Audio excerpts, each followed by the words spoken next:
You looking like you Suge Knight on the cover of Vibe. Look at this thing. Come here, Young Jay. Young Jay, you gotta look at Ebro. Young Jay. Yo, he got his death row shit set up. Look, his menacing look. Look, his menacing look. I want paisley for you, Ebro. I want silk shit for you, man. Yeah, man. He's coming on tight. He's ready for war. Nah, this is my same setup. I'm using the same setup I use on Hot or Apple. It's the same product. Yo, let them know, Ebro Apple. Let them know that Apple. You've been a boss. You've been a boss. There's nothing we can say about that. You've been a boss. It's no question. Nah, I'm not humble bragging. I'm just saying I'm doing the same thing. The shit, no, the same hat I wear every day. You've been such a boss. That's part of my problem with you. Is that you've been such a boss. And so, let's have a little fun right now. Well, first of all, thank you for having me and opening this. You know, I'm happy to be your way on. Well, I got sent a clip of you saying we had an issue and you wanted to hurt me. So then I had called Khaled the other day because I literally sometimes just FaceTime Khaled out the blue. And I do this. There's a few rappers I do it to just to see if they pick up, just so we can have some, just not in the game, just having fun. And Khaled was in the middle of the massage. Khaled was in the middle.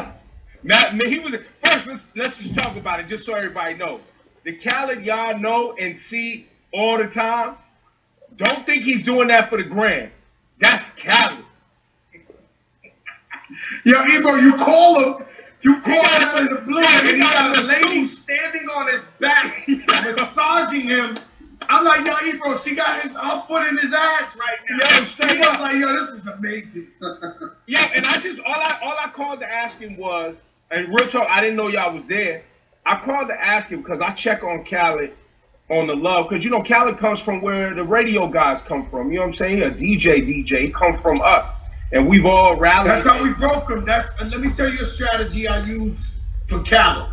Yeah. The strategy I used for Khaled, and he's my brother. He gets upset when I say this sometimes. Well, I discovered DJ Khaled. We all know that.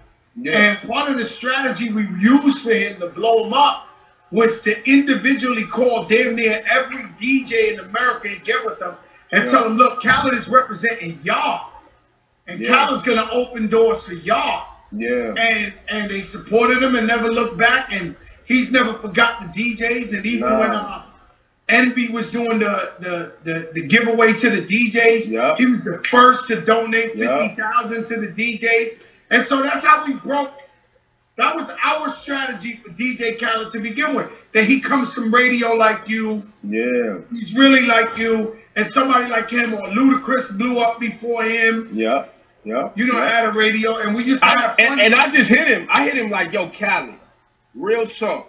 How much? Don't tell me the amount. But are Assad's grandkids taken care of? Like, did you make that kind of money in the last 5 years?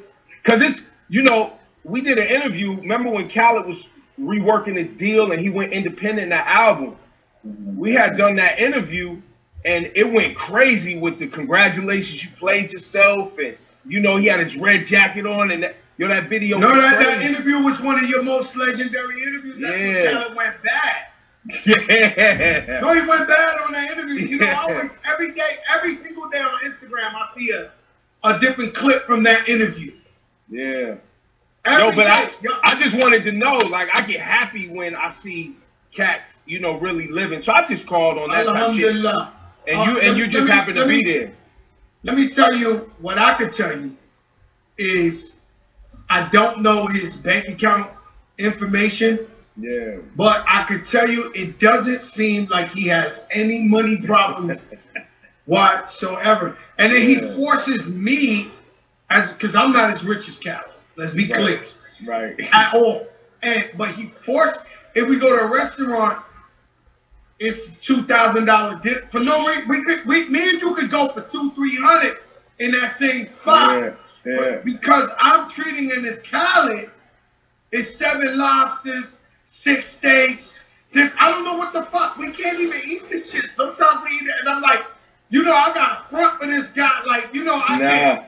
You gotta let him know. You gotta let him know I'm Skinny Joe now. You gotta chill. You know what I'm saying? You gotta look to maintain now. You know what I'm saying? I'm trying to tell him that. Yo, I'm trying to tell him, yo, my obsession. You know, I love food, but I'm not really in love with food no more.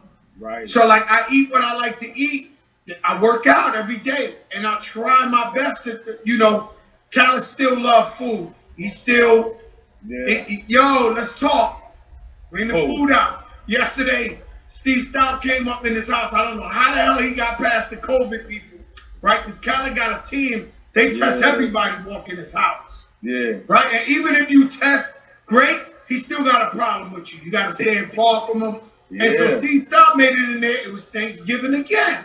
Oxes and this. And, you know, he likes that. Well, Stout, I ain't gonna put all his business out, but he told me he went to an island somewhere. They don't even let you on the island without, so he been stationary on an island. Stout, I think the whole COVID on an island you can't even get to. Stout's extremely rich. He got another thing. No, he's another thing. And these white people love him. I mean, he's had a lot of success on their behalf. So guess what? It's time. You know what I'm saying? It's time. Now he get what he want, and I respect him very, very much. Yo, Ebro, you grew up in the Bay Area. Yeah, I was born in Berkeley, raised in Oakland and Sacramento, Northern Cali. What was raised? At what age did they ship you over to New York? Oh, I didn't get to New York until 2002. 2001, 2002. So you went from the Bay Area somewhere else? Yeah, I went to Oregon. I was in Oregon from 99 and 2000, 2001 in Portland. I had started a radio station in 97, 98. I turned on my first radio station in 97, 98, and Sacramento was the first hip hop station there. And then I helped turn on another radio station in Portland, Oregon, that the owner of the Trailblazers, Paul Allen, he was founder of Microsoft, he had bought some radio stations. And one of the stations, he just bought radio because he wanted to broadcast the Seahawks game and his Trailblazers game. But Rasheed Wallace wanted to do a radio show, so Paul Allen took the FM station and put on a hip hop station just so Rasheed Wallace could have a radio show. A radio show, that's and then they brought me in and some other people in to design the station. So how do you all the way to fucking Portland, Oregon, which I think is one of the most beautiful states in America. Shout out my brother Reggie, everybody out there at Nike, out there in Portland. But you all the way over there, how do you get tapped to come to New York City? Tracy found you in Portland, Oregon? Yeah, they was offering me the job. She offered me the job. No, but hold up. There's Virginia, there's LA, there's this. How did they find Ebro in Portland, Oregon? Like, what the fuck was you doing to make them go all the way over there and say you the illest? I had a special skill because I was on air from 1990.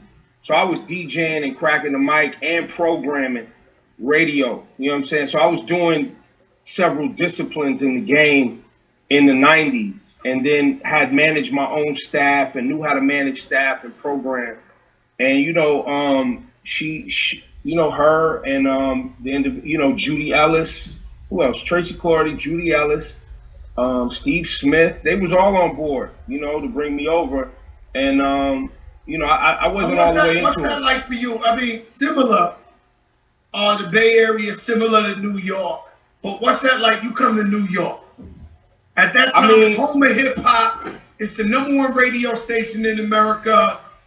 Mobb Deep, rapping with razor blades in their mouth. Wu Tang. Like what the fuck was that like coming from Portland, Oregon to New York City to deal with guys like Fat Joe the Gangster and these like. I was, as you know, because you've traveled around, it's hoods everywhere. It's gangsters everywhere. So, it ain't, it's the same mentality, just different dialects and dress and, you know what I'm saying? The hood is the hood. People gonna kill you and rob you and do whatever they gonna try to do to you anywhere. The hood, streets gonna eat. So, I wasn't too much worried about that because I'm a straightforward guy. I'm honest. I keep my word. And if I, as you know, if I don't like something, I'm not gonna lie to you and tell you I like something. I've never been, that's why I never really had problems because I tell people straight up. So, and I wasn't coming here to be the boss. I was coming here to help. You know what I'm saying? I was hired to support and help Angie and help Flex and help Tracy and help. You know what I'm saying? It wasn't about me. You know what I'm saying? It was about me doing the job that I was here to do. So on the other end, all the killers in New York City was like, how the fuck this guy coming from the West Coast, running the radio, and with the thing with hip hop is that in basketball they got to go to college. Yeah. In football they had to go to nice schools to be. In hip hop, you don't need a high school diploma. You just need to be talented, and most of them got homeboy management and entourages. And these guys don't understand politics and all that. And so they was like really in their feelings when a guy named Ebro said, yo, I ain't feeling your record or I can't play the record. And the type of shit I was hearing was out of this world. That's right. And so you know what happened to me? I'm going to tell you what might have saved you, right? No, I'm going to tell you. When I first went, Flojo's my first single. This is a joke for a moment, guys. Flojo's my first single. I had a show when Hot 97 did it in Lehman College. And when I got there, it was number one in the country, Flojo. Number one on Hot 97. When I got there in the Bronx, I had like 30, 40 guys with me. Some guy that worked for Tracy was at the door telling me I can't bring my people in. Now this is Fat Joe. I'm still in the street. I don't know a thing about politics.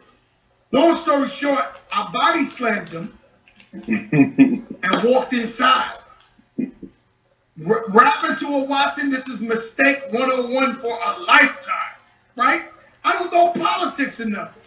Yeah. I walk inside, I do my show, everybody here to see Fat Joe, the Bronx phenomenon. And for a couple of years after that, I couldn't really get my record played on Hot 97 full rotation because I had offended the Hot 97 for doing that, and I had learned my lesson. So I went to a million dinners with Tracy, begging her to play my shit. I begged the guy who I body slammed, I forgot his name, I don't even want to say his name, 100 times to forgive me. And eventually, like 4 years later, they said, all right, we'll forgive you, everybody loves you. And so artists don't really, so I knew that. So when people would be like, y'all want to hurt this nigga Ebro, I'd be like, yo, you don't want to do that. Because they'll never play your shit again. Yeah. And something that's scary about radio is you guys are always competition, but the truth is y'all really together. And so I'm gonna tell you, we all in the same industry. You're all in, but you're all together, all competition, everything. So hence, where was you at when Wu Tang did Hot 97 on the stage? Shit, what year was that? I'd have to know by the year. Oh, I was there. And so they ran out of time and they started saying, we popped your cherry. They wouldn't get off the stage. Yeah, it was crazy. Steve Rifkin wanted to die. I was standing in the crowd with Steve. He knew it was over. And so Wu-Tang, every album they put out was going 4 million, 5 million, every single one of them. And because they threatened Hot 97, which is really wrong. Like they didn't know, but whatever. If you watch the Wu-Tang documentaries and everything, they say their whole career was over at that point because not just Hot 97, every radio station in the country, the competition, stopped playing Wu-Tang Clan. Yeah. Well, and also too, New York was their base. So if the base wasn't, there for them, then it was hard for other markets to pick up on the wave. A lot of artists look past that moment, and how important their local base is. You know what I mean? No matter where you go, and you know this, like as an artist, like, and fortunately for you, you got two bases. You got Miami and you got New York. You know what I mean? But you make sure that when you come with your record, you go straight to home base, start from home base every time. And it's the same thing. It's the same thing. And if you look, man, Yeah, but what are you saying at this time? Because you got to understand, at that time you had no competition. You basically, Hot 97, I don't want to say you single-handedly, but even Angie came up there in that minute, you had a monopoly. Y'all pretty much was the Wizard of Oz. Yeah, but that wasn't my era though. That wasn't my era. I didn't come until 02, 03. That's so not my era. So you wasn't there when the situation happened with Wu Tang? I wasn't there. Oh, so that's before you? Yeah, that's before my time. So what happened when Nas went bad on Hot 97 and said he flipped the switch? Yeah, that was 2002. Now this is Nas, Illmatic, Mr. Queens, Mr. New York. No, it was a bad. He goes bad on Hot 97.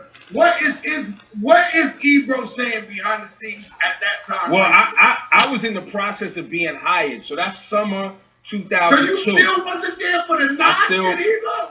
I was there the next year, 2003, when we brought Nas out and put him on the throne at Summer Jam. That was the first time. In 2003 was my first Summer Jam when we took over Giant Stadium for the first time. And that was when it was either 03 or 04 where we brought Nas back out and tightened things back up. That was the Made You Look remix.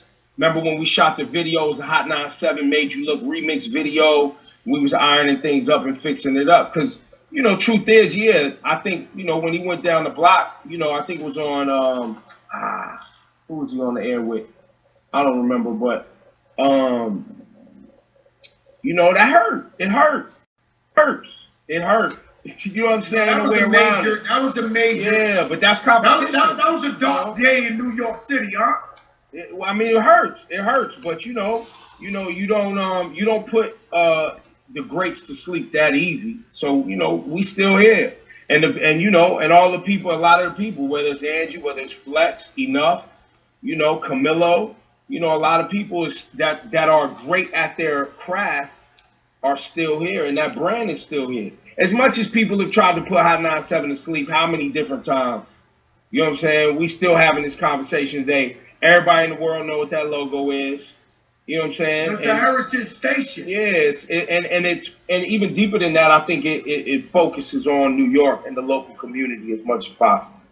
And I think that goes back to what I was saying about home base, and really being true to your base. Yeah, we can't. You can't deny that Hot 97 is a staple Hall of Fame. It's a landmark in New York City in itself. Yeah, but competition is real. Competition is real. So what you feeling like? Okay, because this is another joker moment. Because what you feeling like when they plucking away at Hot 97? They go get Angie. Yeah. They go get Envy. They go get Clue. Did they ever approach you to go over to Power?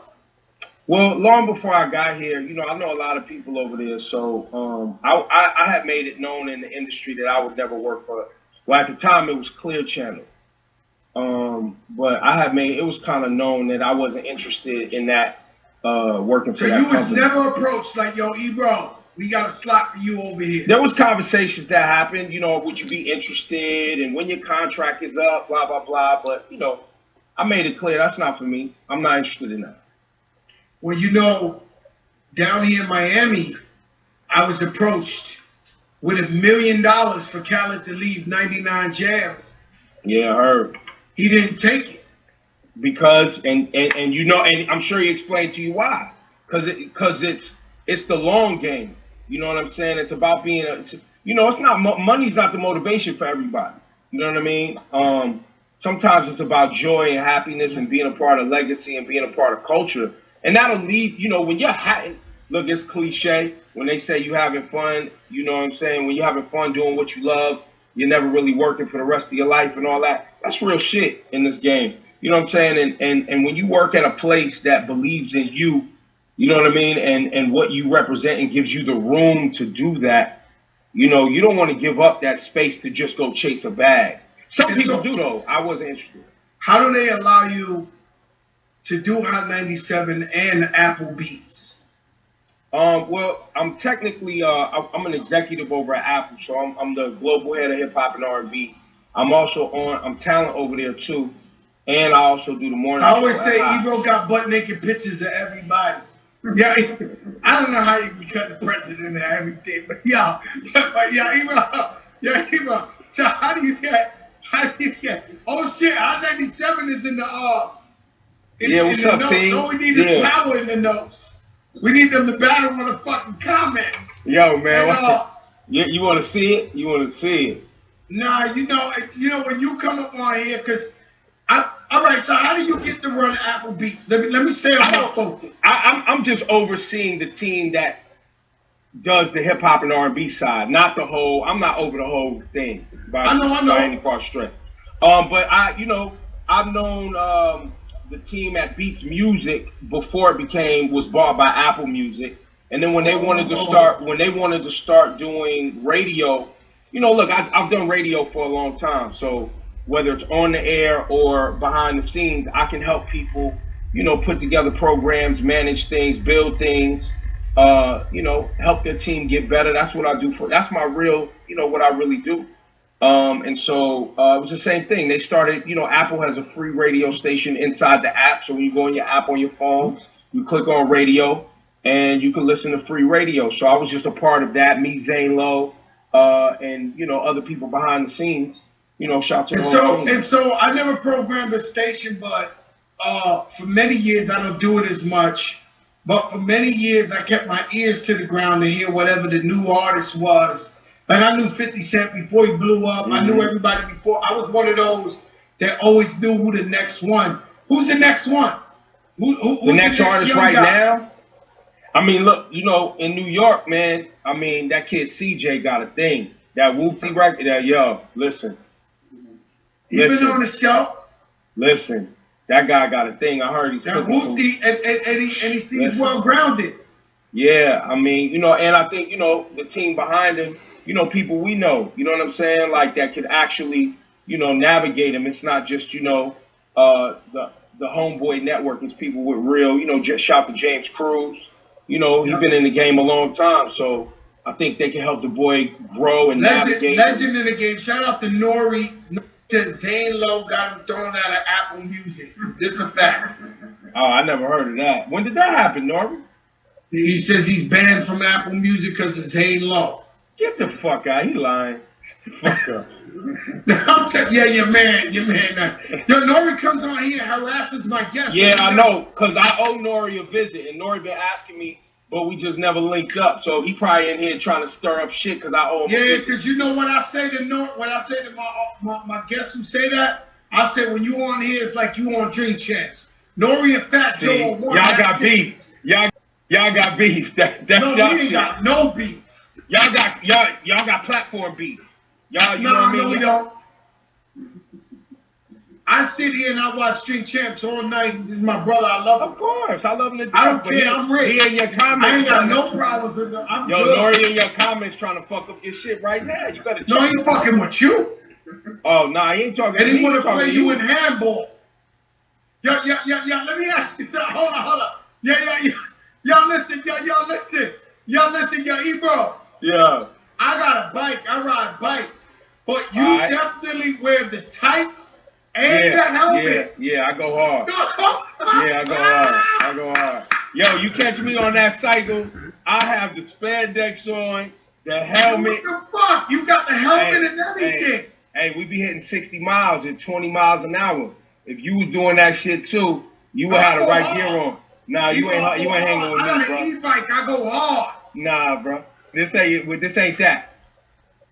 This ain't that. So you saying you could beat me in a bike ride? Fat Joe, come on, bro. No, I'm telling you, y'all, you crazy, yo. Listen, man. That's what happened to Khaled with the basketball game. Yo, listen, man. That's what happened to Nori with the handball game. Yo, you know, Nori grabbed me and beat him in handball. Joe, real talk, man. I'm a nice guy. That's why I never really had any problems, because I'm a nice dude, man. I ain't running around with no security. You know what I'm saying? I ain't trying to stun on nobody. I'm just a nice, regular dude trying to help people get money, man. That's it, man. Yeah. Yeah, Ebro, let me ask you something. Do you consider yourself a hip-hop journalist or shock jock? I consider myself... what's wrong with you, Jay? Yeah. Yeah, I consider that's my guy. I know. Me and Dre be chopping it up on the text, man. Like, that's my guy. Yes, sir. I know. So, do you consider yourself a hip hop journalist or a shop jock? I'm a radio media guy, and I'm a hip hop fan. And then out of that is born. Yeah, but no, because I'm definitely not a shock jock. Definitely not. Yeah, but you definitely pull out some things when your artists go up there to you. Not just you. It wouldn't be fair to just say you, but pretty much most of hip hop on here we celebrate everybody. I wouldn't say that people think I'm malicious or trying to set them up. I've seen you. I'm going bad. I went bad. I went bad, but he went bad first. And now, Joe, you know me, like you said, cats that had their problems with me. But I ain't no sucker, bro. You ain't just gonna talk to me any other type of way. Like, I may not be no gangster, but now I can do what I gotta do. You ain't just about to come in my room you gotta and stop. get loose. Kodak Black just came home from jail. Don't do that, does it? Leave the man alone, man. Never come to Florida. Yo, listen. Leave him alone or never come to Florida. Trust me. If you want advice from me, don't skip Fort Lauderdale. Don't land there. Don't land there. No! Look, yo, when you go back, I was trying to help him out. He got tight and started talking to my team crazy. He got tight, started talking to my team crazy. I was trying to help him out. Go watch it. I said to him, yo, when you get done with everything you dealing with, because I know you take this stuff seriously too, like we do here, let's talk about it. I was hoping he would say, absolutely, this is a serious thing that I take very serious, right? Which would then show the world, like, yo, the guy is being a stand-up guy about everything that's going on with him. But instead, he tightened up. And then because he felt like he don't gotta tell you everything. I didn't ask him no question. I didn't ask him a question. I didn't ask him what happened. Okay, what happens is you guys think that everybody gotta just answer whatever the questions is. It wasn't a question, Joe. It was an invitation to later on discuss if you feel like it. It wasn't no question. But now you're not just about to cuss at the girl. You're not about to just cuss at Laura Styles. And you're about to just, get the fuck out of here with that. Hell no. You better stop talking like that, man, and get crazy for a load of that. I'm telling you. I'm sure it does. Don't go there. I'm sure it does, sir. I'm sure it does. You gotta believe it. Listen, let's go positive vibes, right? Let's go positive vibes. Today, I was surfing Instagram, and I saw Yo Gotti give an artist about $1 million in cash. I never seen no shit like this. Do you know the name of the artist? You didn't see this, Ebro? No, I ain't see it. You don't know the name of the artist, right? This motherfucker must be. I was waiting for you to say him. Because, I mean, when I asked you who's the new hottest motherfucker, it gotta be the guy that Yo Gotti gave $1 million cash to today. Yo, these guys be streaming, they doing numbers out here. They doing numbers. I don't know. Yo Gotti does have a new artist. But I don't be knowing who artists are signed to. I'm gonna keep it a buck. I don't really pay attention to who's signed to who. I look at the numbers and what the audience is responding to. So I'm not even really most of the time paying attention to who signed to who, what's on whose label. I don't look at that shit. I listen to the DJs. I talk to the guys that are on the front lines and say, yo, what you seeing, what you hearing. I look at social media, see what people talking about. I don't really like a lot of label guys. I'm cool with them, but they don't. His name is EST. Damn, EST. Oh, EST. Yeah, EST. No, that was DST, the unusual fellow. DST 3 times dope. Philly. No disrespect. Yeah, that was 3 times dope. EST. 3 times dope. Oh, EST, ain't he from Kentucky? Kentucky. Yeah, yo, he's fire, bro. Yeah. Fire. Yo, Gotti just gave him $1 million cash on Instagram. Yo, EST is fire, bro. I think he's on the Bros album. What's the kid? The Tyler Herro song, man. I like that kid too. Oh, Jack Harlow. That's the first time I heard him on Jack Harlow's album. Jack Harlow put me on to him. EST, this guy EST, I never seen nothing like this. I never in hip hop. Yeah, somebody just added him. ESTG.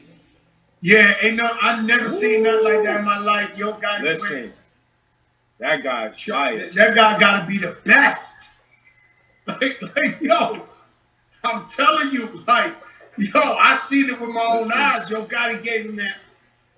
Yo, these guys is doing numbers on these streams, man. They doing their thing on these streams out here, man. They building fan bases. They doing their thing. And you always been ahead of the curve, so you made that move around time. Because this is the problem with radio, right? Yeah. Radio, in respect to radio, of course, man, they understand. But we talking, Dre wants me to be political, and that's fucking up my interview, right? And tell Dre, we'll talk about politics another time. Yeah, because I got the #1 most added record today in just 3 days. Celebration. I'm blessed. I'm blessed to be on your way on this moment. Yo, cause let's talk. Yo, listen. Remember that day? Giant Stadium. Fat Joe was mad at me. Fat Joe was super mad. Like, why I don't have my own set? This lean back is ringing off out here. I was like, Joe, trust me when I tell you, when you bust out on this stage, the thing is gonna split the fuck open. Nah, Ebro, fuck that. I deserve my own. I said, Joe, just work with me. I think it was Lil Jon brought you out. That's right. The whole fucking building lost their goddamn mind. And I don't even know. I don't even know if you knew that everybody already knew the dance. Nah, it was only like a week old. The song was a week old. Yeah, when everybody's the whole. That was like a moment, and I also say when Remy brought out Cardi B to Summer Jam. Whoa. That was the big moment. That was when we knew, shit, this girl's for real. For real. She ain't just Sue's Rendezvous or Little Lounge Hot. Yeah. She rocked the stadium.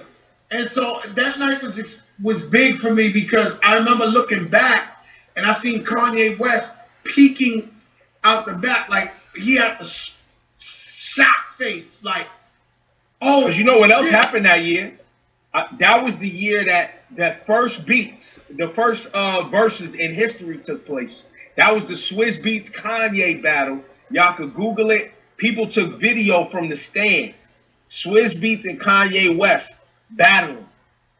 Legend. So you're claiming a percent of verses? 1%. Absolutely not. No. We just provide the platform for people to be amazing, brother. That's it. Dr. Fauci said July 4th we're gonna have barbecues, no mask. We outside? Barbecues, no mask on. Joe, where's the first thing you're doing? What is the first thing you're doing? Me? First. I'm gonna be honest with you. Pre-promoted, not like a pop-up, not like. I'm gonna tell you the truth. What Fat Joe loves is an incredible birthday party, and last year I got robbed. I mean, we was in Turks and Caicos. Yeah. We had the big mansion on the beach and all that, and we did it virally. But every birthday I like to, I want to get Lisa. I want to get Bobby Brown. I want to get Guy. I like to spend money on my birthday. BBD. You gotta get BBD. BBD. Like, what? Disrespectful shit jumping off in there. Fat Joe, happy birthday. You know what I'm saying? That's the main thing I'm thinking about. When Fauci said July 4th is cookout, no mask, I'm thinking August 19th, it all goes down. I don't know. I didn't see this, ladies and gentlemen. What Joe's saying about Fauci saying, it's a fact. CNN. It's a fact. I think it's gonna be July 4th with a mask. I don't think we're gonna be no mask yet. Nah, Fauci said no mask. Nah, I ain't buying it. Joe Biden just bought 200 million vaccines. Said 300 million people will be vaccinated. 300 million people will be vaccinated by then. I gotta see it, man. By fall, he said. I gotta see it, man. I gotta see it. What do you think about the vaccines? Did you look like you vegan and you juicing and shit, riding your bike? I'm 50, what do you think? I'm 50-50 on the vax, man. I've done a lot of reading. I've interviewed Fauci a couple of times. This lady y'all should follow. Her name is Dr. Kizzy, PhD. She's 34 years old, black woman. She was one of the leaders on figuring out this vaccine. A lot of people think that the vaccine was rushed. The vaccine wasn't rushed. The approval was sped up. They've been working on this vaccine, I think, for like 5 years. So remember SARS? Remember the SARS shit and MERS? SARS 19. It's the same. They've been working on this identifying approach. So the way it's explained to me from them is they have identified a piece of protein in the virus's DNA. And so they're not giving you a live virus when they give you the vax. Like, when you get measles and all that, they giving you, or when you get the flu vaccine and all that, they're giving you a little piece of the virus. This ain't that. They're giving you a protein so your immune system can now beat that protein, learn that protein. So if you come in contact with the virus, your body already knows what it is and it doesn't freak your body out and your body can beat it. So they're giving you that to teach your body how to beat it. They're not giving you the live virus. So, I'm 50-50 on it, like everybody else. Like, I feel like if they could guarantee me that if I took the virus, I couldn't give the virus to someone else. If I took the vaccine, I couldn't give it to somebody. I think I would probably be more open to it, right? To protect my family and friends. Yeah, I'm taking the vaccine. I took my mother and father to take the vaccine already. That's the right thing to do. It's the right thing to do. And I'm gonna take it too. That's the right thing to do. It's the right thing to do. My brother just got he had the tracheotomy. He had the ventilator. He just got his throat sewn back closed. He just started talking and walking again. From COVID? From COVID. He's been in the hospital since the end of October. And he gonna take the vaccine. So if you got older people in your family, you know what I'm saying? If they over 65, 70, y'all need to be having conversations about this vaccine in a real way for sure. And anybody else out there, yeah, fact. I took my mother and father first thing. And by the way, anybody popping that shit, you've been vaccinated since you was a kid, bro. Like everybody be popping that shit, bro. You've been vaccinated. Measles, mumps, rubella, you done got polio, you done got all type of shit. Yo, and by the way, here go the other people. I just took vaccines because I go to Africa. To go to Ghana, you have to take a yellow fever vaccine. You can't even get in the country without the fucking thing. Yeah. You understand what I'm saying? So, like First time I went to Africa, they gave me a bunch of needles. Yeah. Not just one. Hepatitis, fucking all bunch of shit. And I went back to Africa 100 times without taking them fucking needles. Like, that was just the first time. After that, I was like, fuck that. I'm going to Africa. I never got, let me ask you something. Coming from, our era of hip-hop, can you truly enjoy new music, young? There's some things, like we was just saying, that do EST, man. There's cats out here that shout out to CJ there, because I'm gonna tell you personally, I love some of the young guys, but whenever I see a guy my age on Instagram bumping some extra young shit, I be like, yo, this guy's front. He trying to act like he knows what it is. Now, Lil Baby is fire, bro. Lil Baby's fire. Super fire. Don't play around. No. There's Lil Baby, Da Baby. The Baby's fire too. Super fire, but Little Baby, that boy, to me, he's my favorite young rapper in the game. No disrespect, but he took the for years I kept saying Kendrick and J. Cole. I gotta hear a new Kendrick project. But that little baby. Nah, they different. They different. They're not even in the same convo. That's not the same conversation. That's not the same conversation. You can't just put all rappers in a rapper bucket. Like, nah, you can't do that. But Lil Baby in the rapper bucket. No, he is. No, but he got his own. He got his own style and his own thing. Like, you know what I'm saying? He not doing what they doing, which makes it even more remarkable. You know what I'm saying? Cole not doing what Kendrick doing. Kendrick not doing what Lil Baby doing. Like, there's cats out here that's dead nice. So let me ask you something, Ebro. When you came to Hot 97, Mobb Deep, Nas, Jay-Z, Heavy Rockefeller, Meth League, and now you're in your car, and you telling me when you're alone and nobody's looking at you, jump up in the new hip hop. It depends. Not all of it. Nah, not all of it. All of it ain't for me, man. I'm 40. I'll be 46 in March. It ain't for me, bro. Some of that shit come on, I'm like, nah. I mean, but you know, I get it because it's not for me. It's not for me. But now, you know how I get, Joe. You know, motherfuckers be talking that shit like they nice as Hov or Big, or they nice at chill out, bro. Cause I'll put on one of them motherfuckers right now, and your music you making right now does not sound better, and you don't rap better. That's what makes a Kendrick and these young dudes so extra special. Is what they're making right now, you can play it right next to the best. KRS, Rakim, you know. And by the way, there's only a few. You know what I'm saying? In any music genre, Joe, like there's only always a few that are the preeminent. You can go to we could say even though she ain't new, but you could take Jasmine Sullivan and play her right next to a Mary. Yeah. Like, forget it. It's right there. Quality, talent, execution. Joe, you're one of, and I've told you this, you know, if you ever decided you wanted to stop making records and help other people make records, you know, you have a great ear for the creation of music. You know, you can listen to a record and tell somebody that when they recorded that, they didn't really, the performance, the booth performance, it wasn't there like in the recording session. And I think that's what a lot of these young artists miss. They don't really know how to like leave all of it in the recording session. Because I was going back to my point I was going to make that Dre was trying to stop me. Because radio, whether radio wants to believe it or not, and I respect all of radio, their audience is a little older. Yeah, absolutely. Yes. The radio knows that though. Radio knows that.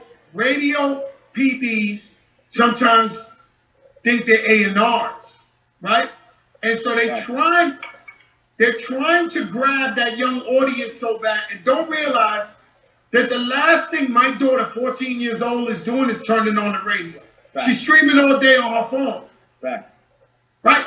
And so now they're looking for the iggity, you know what I'm saying? And that they forget what a hit sounds like. When they hear a hit, they like...